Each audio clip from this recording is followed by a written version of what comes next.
İmam Əli əleyhissalam Nəhcül Bəlağədə dünyanı bənzədir, deyir, Əd-dünya kəməsəli həyyətin. Çox möhtəşəm, doğrudan da bir kəlamdır. Buyurur ki, dünya bir ilana bənzəyir.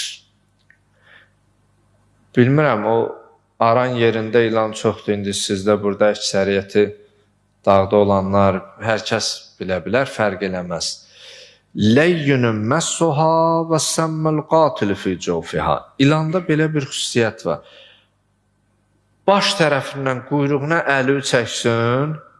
Bizdə aranda bu su ilanı zadı çox küdürdə, çox olduğu üçün mən uşaqlıqda bunu hədis oxuyandan sonra da özüm tətbiqi əməli baxımdan ilana əlimi çəkərək hədisin təsdiqi üçün özüm əməli şahid olmuşam.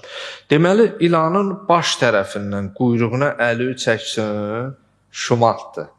Çox, belə deyək də, nərim, yumşaq. Amma onun içərisində öldürücü zəhəri vardı. O quyruqdansa bu tərəfə bəzən yarısı yerə girib, uşaq vaxtı olur da, quyruğundan tutub dartmaq istəyəndə onun o pulcuqları o qopmadan, qırılmadan ayrılmırdı da, ya gedirdi, çıxarmaq bəzən mümkün olmurdu.